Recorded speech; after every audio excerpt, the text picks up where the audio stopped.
Hey, what's going on? Greetings, ladies and gentlemen. This is Maurice, none other than the role model here. And today we're here for another One Funnel Away 30-day challenge takeaway. And this, my friends, is going to be day 5, mission 5, the end of the week. And this is about if the lady boss did it, so can you. Stay tuned. What's the first thing you need, the second thing, and the third thing? Pretend like these are humans because they are. What does one funnel away mean? Like, what is the whole concept behind that? For everybody, it's different. For some of you guys, you're in a job you hate and you're trying to get out of that, right? And some of you guys, you are entrepreneurs, you got a business and maybe it's stuck and it's not where you want it to be yet. And some of you guys, it's one funnel that helps you get the bigger impact. My goal of this challenge is to help you guys to design and architect and understand what that funnel is and how it's going to work for you specifically. Belief is the most important part involved in all of this. I need you to believe this will work for you. For some reason, people think because it's a funnel, it's like this magic nerdy thing. It's like, no, it's people are people. This is just a process we're taking somebody through. The funnel is like having the best salesperson on earth take somebody through the process of finding exactly what they need. The difference between what happens in a store and what happens here is I don't have to have a salesperson. The funnel does the selling for you. That's what you're trying to create for them. And if you do that, it increases the happiness of your customer, and it'll increase how much money you make from every transaction, which makes it a better experience for you as well. That's what a funnel is. That's the big secret. The way this challenge is going to work, each day there's going to be new videos unlocked. Each one's going to be a mission. After that mission's finished, there's going to be some kind of task for you to do, and I need you to do it. I'm going to lay down the groundwork. Julie Stoyan will show you how to build your funnel, and then Steven Larsen's going to hold your feet to the fire and make sure you get each task done on time. Today's mission, we're going to start getting into your offer sequencing. We're going to be talking about offer hacking. It's the power of e-covers, publishing, story, squeeze page, sales page, order form, OTO page, how to fill your funnel, build out your dream 100 in traffic, paid side of ads. It's like playing Monopoly, but at the end of the game, you get to keep the money. This is like the #1 rule of direct response marketing. A confused mind always says no. The average attention span of a human being today, guess how long it is? 7 seconds. So because of that, your website is literally blocking people from giving you money. Hook, story, offer, going, grabbing someone and getting their attention. You increase the offer, you make it better, people give you money, people give you the email address, people click on your ads. That's the magic. The One Funnel Away challenge was amazing. Thank you, Russell, for changing my life and changing my business. For a lot of people who get into this, they don't understand the fundamentals, and because of that, it's complicated. I literally feel like I can open up any business right now. When you understand the base core principles of direct response marketing, then funnels become really, really simple and really easy. We've got our 2 Comma Club awards! This process will work for you. It'll change your business, it'll change your life, but most importantly, it's going to change lives of your customers. I'm in the 2 Comma Club. Business is not about you just making money, but you'll find very, very quickly as you go through this process, the excitement and energy and motivation for money doesn't last long. After you start making money, what will light you up is your ability to serve these customers. This is a dream come true, man. I visualized this over and over again. As you see their lives transform, that's what's going to light you up. Like, that's the key. That's why we do all this stuff that we do. And it's going to be why you're building your company as well. Wow. If you spend the next 30 days, put in the time, put in the effort, put in the energy, I promise you guys it'll be worth it. At the end of this, you'll have something really cool to show yourself, show your spouse, show your friends, show your family. It'll be like the launch pad for your entire new companies. I need you to unglue from these external things that you're doing and just focus. Like, I'm telling you to focus hard for 30 days. At the end of it, you can have an income that most people can never even dream about. It's a lot of work for a concentrated period of time, but it's worth it. It's just one funnel away, and I'm excited to help you get there during this challenge.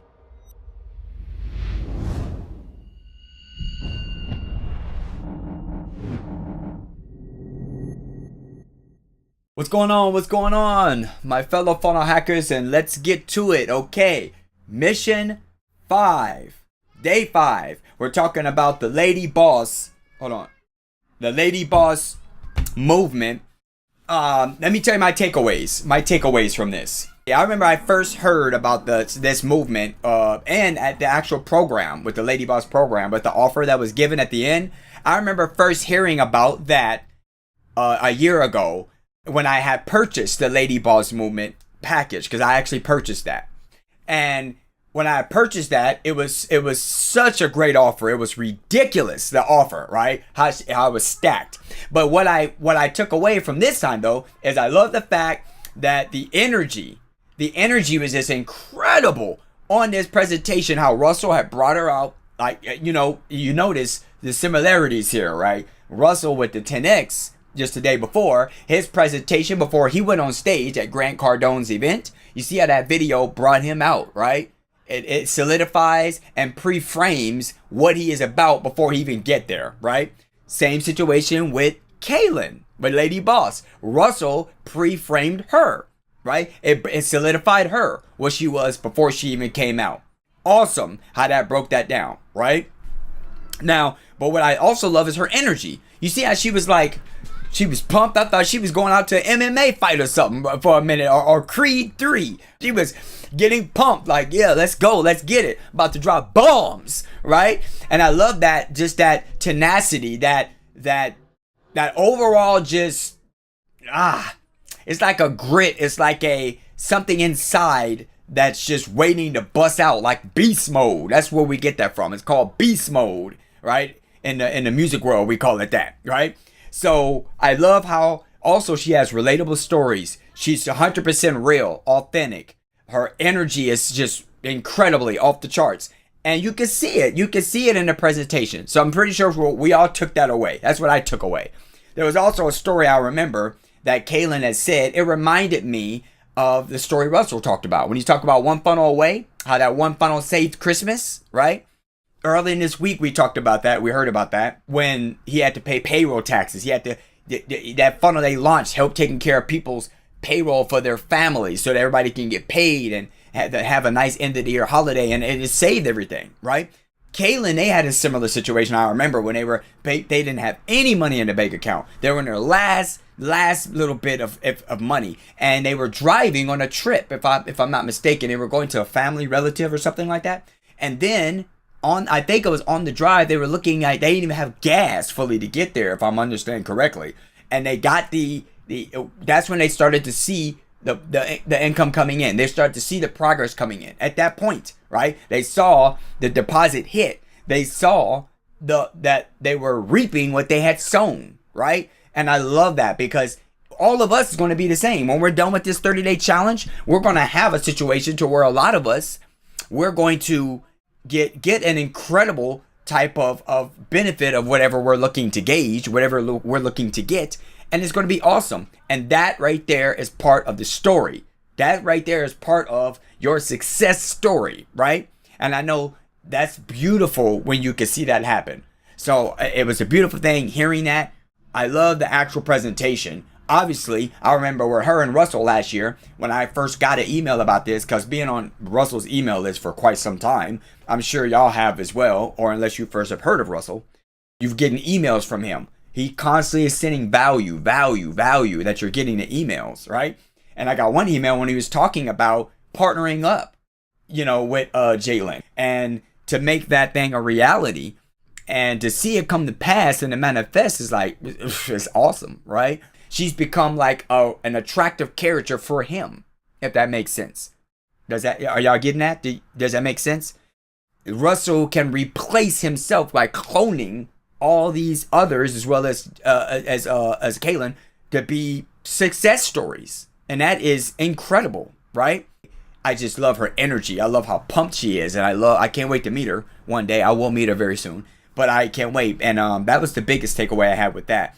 Now, as far as Steve is concerned, Steve, why do you be dropping the heat? I think I'm gonna change. I know they call you. You say you're the Energizer Buddy. I think I'm gonna call you a nickname. I'm gonna call you the Internal Inferno. Your name is the Internal Inferno because you got an internal fire that is not extinguished. So I love how you keep dropping bombs, caveats, jewels, and if we implement them, everybody, it's gonna work. I mean, not only is Belief Week, I understand, but next week is when the rubber hits the road. Next week is Offer Creation Week, baby. That's when we start putting it in action, right? But this week being Belief, I'm really glad they did it the way they did it. I love how he said, marketing what it is. There's a difference between marketing and sales, right? That was my first takeaway. They're not the same. For the longest time, I thought they were. I remember, I mean, come on. I did telemarketing jobs. I did customer service jobs. I did support. I've done sales, not just telemarketing, but door-to-door sales as well. I've done a lot of these. I mean, I'm born and raised in Las Vegas, Nevada. I mean, come on. That's the entertainment capital of the world. The entertainment capital of the world. So, of course, I've done all those kind of jobs because that's all the jobs they used to have out there in the late 90s, right? When I was doing work like that, it was the late 90s, the early 2000s. That's when I was really getting involved in that. So I feel him. I totally understand what he means, but I didn't understand what sales and marketing was at that time. I didn't understand the difference, right? And I understood the people who are making the big money, the people who are making the big gains, making crazy gains of success, they understood it. They understood it, right? But I didn't. So thank God that we have someone that can break it down for us. Thank goodness. Marketing is the act of changing someone's belief factor, changing someone's belief with the intent of the sale, right? I love his definition, right? And I love the quote he said by Joe Polish. I never heard that before, which is, there is no relationship between being good at what you do and getting paid, right? No relationship whatsoever. And I'm like, wow, right? Because a lot of us may be good at things, but we're not getting paid. So that would explain why. But there's a second part to that Steve said. But however, there is a huge relationship between being good at marketing and getting paid. You see that? You get that? Does that resonate with you like it does with me? I was like, bam. That was a mind-blown situation. And I remember Tony Robbins had a mentor that I used to study from a long time ago when I first came in this game of personal development of the self-help movement, network marketing, all of that good stuff. His name was Jim Rohn, right? That's who Tony Robbins, I know him by Anthony, but Tony Robbins, that's who one of his mentors was in his early beginnings. Jim Rohn used to say this, and I never forget it. He said his mentor said this to him, right? Jim Rohn's mentor was named Dr. Earl Schoaf, way back in the days, right? And he used to say to Jim Rohn that, you know what? Some of these things that you're learning, you can stay up all night and not get that. And Jim Rohn would say to him, but wait a minute, money is what we were talking about. I just need to get some money.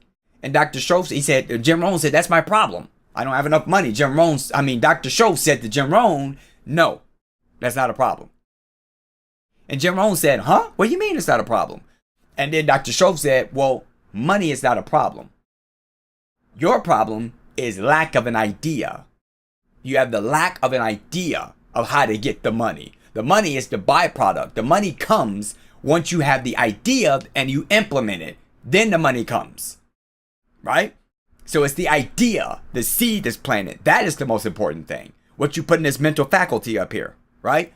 So when I heard that, or Steve be dropping the bombs, and a lot of it comes from experience, folks. A lot of it comes from being there, done that. A lot of it comes from testing, all of that, right? Experience. And that's what we're getting right now. All of us have things in our lives that have shown where we have come from to arrive where we are right now, right? Because everything in our life is not bad. There's things that's been good as happened in our lives. These are things, when you look back, though, you can say, well, it might not have always been that way, right?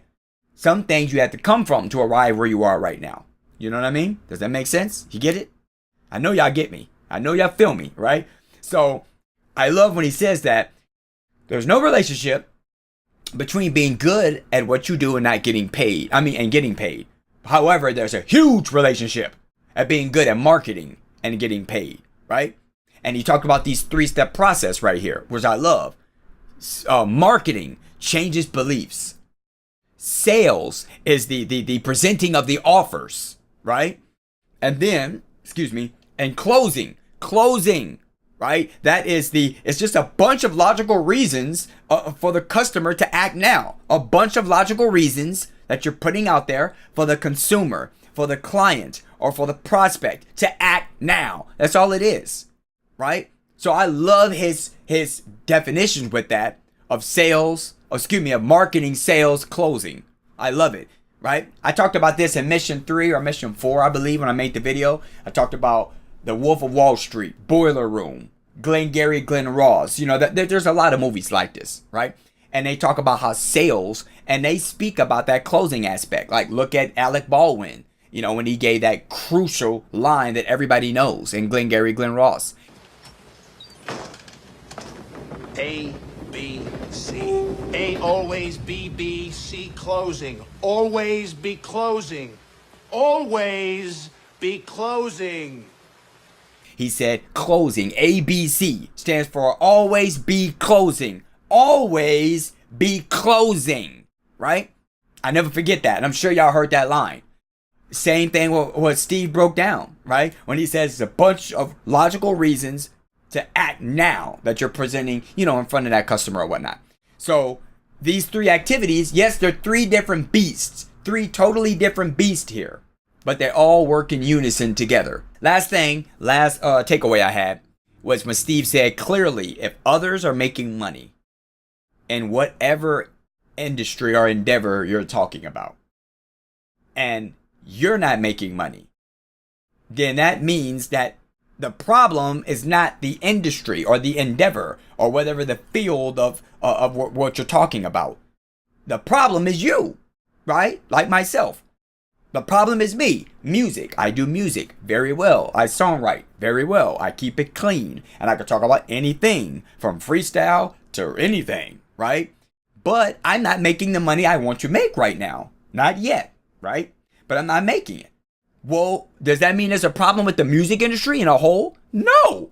The music industry is a $1 billion industry. Billions of dollars, right? From country to rock, to hip hop, to R&B, to jazz, classical, alternative. I can keep going on. To pop. There's all kind of music, right?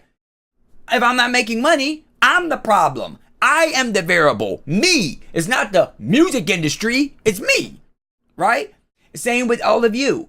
I for instance, another thing, I play basketball good. If I'm not making money with it, then it's me. If it's dealing with chess, I play chess very good. If I'm not making money with it, then it's me. Anything that I'm doing, it's me that you got to look at if that industry is big. If it's a massive industry, if it's something going on that's massive that y'all involved in as well, because I'm sure you can examine yourself like I'm examining myself, right? It is you. If you ain't making money, or say if you do make money but you don't have enough time, you make it so much money, but your time is the problem, right? Then it's you. Because there's people, I'm sure, that are doing what you're doing, same industry, right? But they got time.